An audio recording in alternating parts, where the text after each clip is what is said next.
할렐루야. 오늘 지난주에 임직을 하고 처음으로 장로님으로 기도자로 섰고 또 권사님으로 성경 봉독자로 섰습니다. 또 공교롭게 부부이지요. 그래서 참 축하할 만한 일인 것 같습니다. 임직하게 된 것 축하하고 또 부부가 함께 또 이렇게 귀한 사역을 감당하게 된 것 축하하고 여러분들이 한번 박수 한번 해주시면 좋겠습니다. 축하해요. 어떤 여자분이 극장에서 심야 영화를 보고 나올 때 그만 실수로 수천만 원짜리 다이아몬드 목걸이를 떨어뜨리고 돌아온 겁니다. 이튿날 아침에 집에 돌아와서 일어나 보니까 그 사실을 알게 된 거죠. 그래서 황급히 극장 지배인에게 전화를 걸었습니다. 어젯밤에 영화를 본 사람인데요, 다이아몬드 목걸이 분실 신고 들어온 것이 있나요? 라고 말입니다. 지배인은 없다고 말하면서 잠깐만 전화를 끊지 말고 좀 기다리시라고, 그럼 내가 당신이 앉았던 자리에 한번 가서 찾아보고 오겠노라고 이렇게 말을 했습니다. 그리고 이 지배인은 이 여인이 어제 저녁에 영화를 보았던 그 자리에 찾아가서 한번 본 겁니다. 컴컴한 극장 그 의자 밑에 그래서 다이아몬드가 그대로 존재하고 있는 겁니다. 마지막 상영이라 청소를 아침에 하기 때문에 아직 청소부가 그걸 발견하지 못했던 거죠. 그래서 그대로 있었던 것입니다. 지배인은 너무너무 기뻐서 그 목걸이를 가지고 돌아와 급히 전화통으로 와서 전화기를 들었습니다. 물론 지금은 핸드폰 이런 게 다 찍혀 있긴 하지만 그 옛날은 그러지 않았잖아요. 여보세요? 여보세요? 응답이 없는 겁니다. 잠시를 기다리지 못하고 그래서 전화기를 끊어버린 겁니다. 전화가 다시 오기를 기다렸으나 다시 전화가 오지를 않았습니다. 그 비싼 다이아몬드 목걸이를 글쎄 조금 기다리지 못해가지고 잃어버린 것입니다. 성도 여러분, 인생은 기다림의 연속이죠. 갓난아이는 어머니가 젖줄 때를 기다리며 그리고 인생을 시작합니다. 유치원 아이는 학교 들어갈 때를 기다리며 유치원을 다니죠. 청년은 운전면허증을 딸 때를 기다리고 군인은 제대할 때를 기다립니다. 결혼할 처녀 총각은 결혼 날짜 잡은 날을 기다립니다. 입학시험을 치른 학생은 합격자 발표를 기다립니다. 중년은 목표 달성을 기다리죠. 병원에 입원한 환자는 퇴원할 날을 기다립니다. 우리의 모든 삶은 이처럼 기다림의 연속입니다. 그러므로 기다림에 승리하는 것이 인생의 승리를 가져다 줍니다. 기다림에 지쳐서 기다리지 못하면 인생 또한 실패하고 맙니다. 성도 여러분, 그렇다면 우리는 무엇을 기다리며 살아가야 하는 것일까? 믿음을 가지고 살아가는 우리는 무엇을 기다리며 살아가야 하는 것일까? 이 땅에 다시 오실 예수님을 기다리는 것입니다. 믿으시기를 축원합니다. 다시 오실 예수님을 기다린다는 것은 어떤 의미입니까? 주님 만날 날을 기다린다는 것이죠. 주님을 만난다는 것은 우리가 살아생전에 주님이 다시 오실 수도 있겠죠. 하지만 우리가 먼저 세상을 떠나면 저 천국에서 주님을 만나게 될 것입니다. 그렇습니다. 결국 우리가 살아가는 인생은 주님의 만남을 사모하며 기다리며 사는 것이 인생이라 이렇게 말할 수 있죠. 삶의 가장 중요한 일이 그래서 주님을 만나는 그날을 기다리면서 살아가는 그런 것들입니다. 그런데 여기서 중요한 것은 우리 삶의 가장 중요한 것이 주님을 기다리는 것이라면 반드시 알아야 하는 것이 있습니다. 그게 무엇입니까? 오늘 하나님 우리에게 주신 8절과 9절에 있습니다. 같이 한번 읽어볼까요? 사랑하는 자들아, 주께는 하루가 1000년 같고 1000년이 하루 같은 이 한 가지를 잊지 말라. 주의 약속은 어떤 이에 더디다고 생각하는 것 같이 더딘 것이 아니라 오직 너희를 대하여 오래 참으사 아무도 멸망치 않고 다 회개하기에 이르기를 원하시느니라. 할렐루야. 하나님이 우리한테 약속해 주신 약속은 우리들의 이성으로는 사실은 판단하기가 어렵습니다. 왜냐하면 하나님이 진행하시는 약속의 시간은 글쎄 하루가 1000년같이 느껴질 수도 있다는데 우리가 이해할 수 있겠습니까? 분명 지금 당장이라도 하나님의 역사가 내 인생에 펼쳐질 것 같은데, 기도하다가, 예배를 하다가, 말씀을 듣다가, 말씀을 묵상하다가 하나님의 음성을 듣고 당장이라도 내 인생에 뭔가가 이루어질 것 같은데, 그래서 그런 약속처럼 받았는데 글쎄 이루어지지 않는 것처럼 느껴지기도 하잖아요. 마치 오늘 성경은 이렇게 말하죠. 천년처럼 느껴질 수도 있다. 하루 만에 약속해 주신 것 같은데 그게 천년이라는 세월이 흘러가야 될 것만 같다. 이게 거의 우리 이성으로는 그 기다림이라는 시간을 이해할 수가 없다는 이야기죠. 그래서 우리는 포기할 때가 많습니다. 하지만 하나님이 진행하시는 약속의 시간이 여러분 다 그런 것만은 아닙니다. 천년이 하루 같은 이 한 가지를 잊지 말라. 이런 정도의 약속이라면 오랜 후에 이루어질 것 같아요. 그런데 뜻밖의 역사가 펼쳐지기도 해요. 그러니까 오늘 말씀에다가 여러분 죽음이라는 것을 한번 대비해서 생각해 보면 거의 똑같습니다. 정말 또 놀랄 수밖에 없는 일들이 일어나기도 한다는 거죠. 구약 성경에 보면 사울왕에 대한 이야기가 나오죠. 구약 성경의 시대는 왕정 시대가 있었죠. 그 왕정 시대가 시작되면서 왕, 제사장, 그리고 선지자, 이 역할이 엄격하게 구분이 됩니다. 사울왕은 왕이지 제사장은 아닙니다. 사무엘이 오기로 되어 있었습니다. 왜냐하면 블레셋과 지금 전쟁을 해야 하기 때문입니다. 그런데 기다렸지만 무슨 일인지 사무엘이 오지를 않아요. 그때 블레셋은 쳐들어오고 있었습니다. 사울왕은 더 이상 기다릴 수 없다고 판단을 했지요. 그래서 본인이 직접 하나님께 제사를 드렸습니다. 왕은 제사를 드릴 수 없는데 말입니다. 제사가 끝났는데 사무엘이 도착한 겁니다. 사무엘이 대뜸 물어요. 어째서 왕이 제사를 드렸나이까? 사울은 이렇게 말합니다. 당신이 오지 않았어. 블레셋은 쳐들어오고 그리고 당신은 기다릴 수가 없고 이러다가 우리 병사들이 다 죽게 생겨서 내가 먼저 제사를 드렸노라. 이렇게 대답을 했습니다. 주께는 하루가 천년 같고 천년이 하루 같은 이 한 가지를 잊지 말라. 그러니까 당신을 기다리는 이 한 시간이 내게는 천년같이 느껴졌다는 사실이죠. 하루가 천년같이 느껴지듯이 우리 편 군사들이 다 죽게 생겼는데 어떻게 기다립니까? 우리 병사들이 다 죽어가는데도 기다리고 있어야 합니까? 어쩌면 사울왕의 이야기는 이런 항변이 아닐까요? 이때 사무엘은 아주 유명한 말씀을 선포했습니다. 그래도 순종이 제사보다 낫습니다.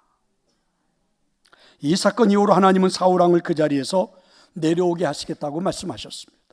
하나님을 기다리는 것을 모르는 사울은, 하나님의 기다림에 대한 걸 잘 몰랐던 사울은 인생 전부가 실패한 사람이 그래서 되고 말았습니다. 왜 하나님에게는 하루가 천년 같고 천년이 하루 같을까요? 하나님에게 하루가 천년 같고 천년이 하루 같은 이유가 뭘까? 왜 하나님에게 그 시간이 그렇게 여겨지고 우리는 그렇게 생각이 되어지는 걸까? 이유가 뭘까? 하나님에게도 기다림이 있다는 것입니다. 하나님도 기다리고 계신다는 거죠. 하나님에게도 우리뿐만이 아니라 기다림이라는 시간이 존재하고 있다는 것이죠. 주의 약속은 어떤 이에 더디다고 생각하는 것 같이 더딘 것이 아니라 오직 너희를 대하여 오래 참으사 아무도 멸망하지 않고 다 회개하기에 이르기를 원하시느니라. 그렇습니다. 하나님도 기다리시는 분이신데 하나님의 기다림은 사랑이었어요. 아무도 멸망하지 않도록 회개할 시간을 주시고 계신 것입니다. 오래 참고 기다리시고 계신 것입니다. 물론 우리가 하나님의 기다리심을 이해할 수는 없었습니다. 그래서 우리는 하나님의 약속이 더디다고 생각할 수도 있겠죠. 하지만 우리가 더디다고 생각한 것이지 내가 그렇게 느끼는 것이지 하나님이 더딘 분은 아니셨습니다. 하나님도 기다리고 계셨던 겁니다. 우리가 하나님의 응답은 잘 이루어지지 않는다 이렇게 불평했는데 우리 하나님에 대해서 잘 몰랐기 때문에 그렇습니다. 결코 하나님은 더딘 분도 아니고 응답을 늦게 하시는 분도 아니었습니다. 하나님의 그 약속이 내 삶에서 이루어지도록 그분도 뭐예요? 우리처럼 기다리고 계셨던 겁니다. 믿으시기를 축원합니다. 성도 여러분, 언젠가 반드시 만나게 될 주님을 기다리는 것은, 그죠? 그 기다림은 오늘 성경은 반드시 좀 제발 알아라. 주님이 이 땅에 우리에게 다시 오시던, 아니면 우리들의 삶이 맞춰지고 하나님의 나라에 가서 우리가 하나님을 만나던 나를 향한 하나님의 기다리심도 있다는 것입니다. 하나님의 기다리심이 어쩌면 먼저일지도 모르겠다. 오늘도 하나님은 우리에 대해서 기다려주고 계신다. 깨끗하고 거룩한 삶을 살아가도록, 복을 받고 그 복된 삶을 누리며 살아가도록 여전히 하나님도 우리에게 기다리고 계신다는 거죠. 응답이 더딘 것도 아니고, 하나님 우리 삶에 개입하지 않는 것도 아니고, 하나님도 기다리고 계신다는 겁니다. 그러면 예수님이 우리에게 다시 오시는 날, 아니면 우리가 먼저 하나님의 나라에 가서 주님을 만나는 날, 그 날을 성경은 여러분 무엇이라고 하십니까? 12절이죠. 하나님의 날이 임하기를 바라보고 간절히 사모하라. 그러니까 주님이 이 땅에 다시 오시는 날, 아니 내가 내 인생의 삶이 마쳐지는 날, 이걸 우리는 죽음이라고 그러죠. 내게 죽음이 찾아오는 그날, 여러분 이 날을 오늘 성경은 하나님의 날라고 이렇게 말씀하십니다. 주님을 만나는 날, 이렇게 말입니다. 그래서 여러분 그 하나님의 날을 간절히 사모하면서 살라, 이렇게 우리에게 말씀하세요. 그런데 죽음을 사모하며 살아가는 사람들, 죽음을 기다리며 살아가는 사람들을 보기란 쉽지가 않죠. 근데 엄밀하게 따져보면 그렇다는 거지. 주님이 우리에게 먼저 오시든지, 아니면 우리가 먼저 이 세상에서 삶이 맞춰지고 죽음이 찾아와서, 그죠? 하나님 품에 안기든지, 그날이 주님을 만나는 날이에요. 근데 그 성경은 오늘 하나님을 만나는 날, 하나님의 날, 이렇게 말씀했으니까 좀 사모하고 기다리라, 이렇게 우리에게 말씀해 주십니다. 그러니까 우리들의 인생의 기다림은 결국은 무엇입니까? 하나님의 날을 기다리는 거죠. 주님이 우리에게 오시든지, 내가 세상을 떠나 하나님 앞에 가든지, 그게 바로 우리들의 기다림입니다. 그런 세월을 보내면서 살라, 그것도 간절히 사모하면서 살라, 그렇게 돼야 된다. 나의 마지막 인생이 맞춰지는 날, 죽음이 찾아오는 날을 간절히 사모하고 기다리며 살 줄 알아야 하는 것이다. 많은 사람들이 별로 아멘을 하지 않습니다. 죽음을 좋아할 사람들이 별로 없어서 그렇죠. 무섭기도 하고 딱딱하겠죠. 그래도 여러분, 우리의 기다림은 지루함이 아닙니다. 잊어버리고 사는 것이 아닙니다. 없는 것처럼 생각하며 사는 것도 아니에요. 나태함도 아닙니다. 간절히 사모함으로 기다리는 것이죠. 인내함으로 기다리는 것입니다. 참으며 기다리는 것입니다. 미국에 가면 콜럼버스의 날이 있다고 그랬죠. 그래서 그날은 온통 콜럼버스 얘기만 하고 살아간대요. 우리나라도 3.1절이 되면 하루 종일 유관순에 대한 이야기가 나오죠. 적어도 우리가 인생을 좀 그렇게 살 줄 알았으면 좋겠다, 이런 말입니다. 하나님의 날이 우리에게는 반드시 찾아올 텐데, 그죠? 주님을 만나는 날, 아니면 내가 세상을 떠나 하나님 앞에 가는 그날, 이 하나님의 날을 온통 주님을 만날 그 이야기만을 하면서 우리 인생을 좀 살아가라, 그게 오늘 말씀이죠. 왜 그래야 합니까? 왜 그렇게 우리가 살아야 합니까? 주님을 만나는 그 순간, 아니요 나의 인생의 삶이 이 땅에서 맞춰지고 하나님 앞에 서는 그 순간, 우리에게 가장 필요한 것은 하나님의 은혜이기 때문에 그렇습니다. 하나님의 은혜가 나타나야, 그죠? 하나님 은혜가 우리에게 나타나야 나의 죽음이 끝으로 맞춰지는 것이 아니라 영생으로 이어질 수 있기 때문에 그렇습니다. 믿으시기를 축원합니다. 그런가 하면 사실 하나님의 날은 이런 의미가 담겨 있지 않습니까? 하나님의 인내가 끝나는 날이라는 의미가 담겨 있습니다. 하나님은 오래 참으시는 분이죠. 하루를 천년같이 참고 기다리는 분이십니다. 하나님은 정말 오래 참으십니다. 인내하십니다. 무한히 참고 기다리십니다. 왜 그렇습니까? 우리가 회개하고 천국에 들어오기를 그렇게 기다리고 계시는 거죠. 하지만 하나님의 날이라고 하는 말은 하나님의 인내가 끝나는 날이기도 하다는 것이죠. 하나님의 인내가 끝나는 날은, 그래서 우리에게 주어진 하나님의 날은 우리에게는 심판이 시작되는 날이죠. 결산이 시작되는 날이죠. 내 인생이 판결이 나는 날이죠. 어떻게 해요? 주님을 만나든지 아니면 주님이 우리를 외면하시는 판결이 있든지 그런 날입니다. 이 베드로후서를 기록한 베드로는 우리한테 하나님이 얼마나 잘 참고 기다리는 그런 분이신지를 오늘 말씀을 통해서 보여준 거죠. 탈무드에 보면 이런 이야기 하나가 있습니다. 아브라함이 자기 집 앞에 있는데 나그네가 지나가고 있습니다.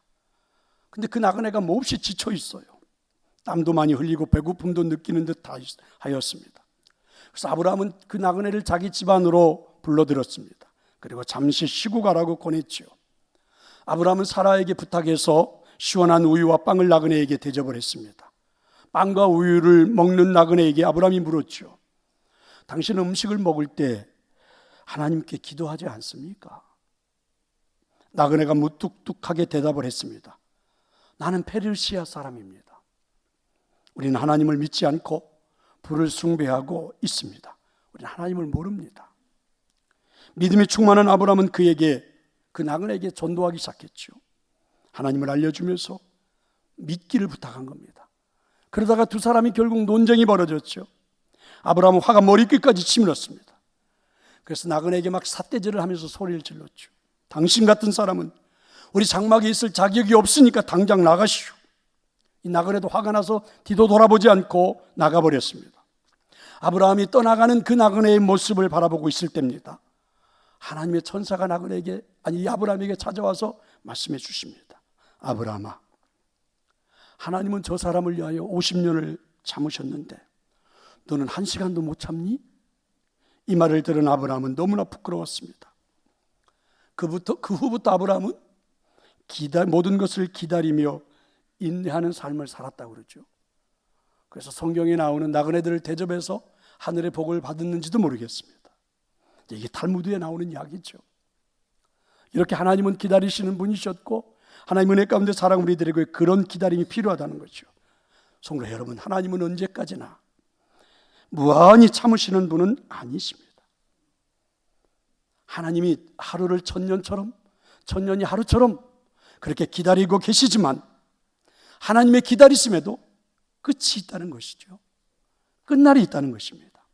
그날은 이 땅에 예수님이 오시는 날입니다. 아멘. 그날은 우리의 생명이 끝나 죽음으로 마치는 날이기도 합니다. 바로 그날을 하나님의 날이라고 이렇게 말하는 것이죠. 그래서 우리는 그날을 사모하며 기다리며 살라는 것입니다. 그래서 우리 인생은 기다림의 삶이라 이렇게 말할 수 있죠. 어느 목사님의 이야기인데요, 매우 유머스럽게 이야기를 합니다. 서울에 사는 사람들이 지옥에 들어가는 것은 굉장히 성공적인 인생을 산 거다, 이렇게 유머스럽게 이야기를 해요. 왜냐하면 서울에는 약 한 10,000개 정도의 교회가 있다고 그래요. 그 많은 교회를 요리조리 다 피해가지고 평생을 살았다, 그래서 지옥에 갔다. 이건 대단히 성공적인 인생이래요. 지옥 가는 것이 오히려 기적이라는 거죠. 남산에 올라 그 붉은 십자가를 그렇게 많이 보고도 나는 안 봤어 이러면서 평생을 산다. 그래서 80년을 살았다. 이 사람은 매우 성공적인 인생을 산 거래요. 한국은 예수님을 믿는 사람들이 인구의 4분의 1이 되죠. 어느 곳을 가더라도 예수 믿는 사람을 만나게 됩니다. 그런데 만나서 전도를 받아도 나는 안 들었어 이러면서 80년을 산다. 그래야 지옥에 간다는 거죠. 라디오를 틀더라도 어쩌다가 한 번씩 잡혀지는 기독교 방송, 그죠? 극동 방송을 이 사람은 무시해야 합니다. 길을 가다가도 누군가 손에 전도지를 주면 이딴 것 안 봐, 이딴 것 안 봐, 이딴 것 안 봐 하면서 평생을 살아야 지옥에 가는 거예요. 여러분, 전도 집회에 초청을 받으라도 안 가, 절대 못 가, 죽여봐라 내가 가나, 이렇게 끝까지 버텨야 여러분 지옥에 갈 수 있다는 거죠. 그러니 여러분, 한국에 살면서, 서울에 살면서 70, 80년을 살았는데도 여러분 예수님을 안 믿고 지옥에 가는 것은 굉장한 기적이다. 가만히 들어보니까 맞는 말 같지 않습니까? 성도 여러분, 우리 그리스도인들은, 우리 믿음의 사람들은 하나님의 날이 임하기를 간절히 사모하며 사는 분들입니다. 아멘.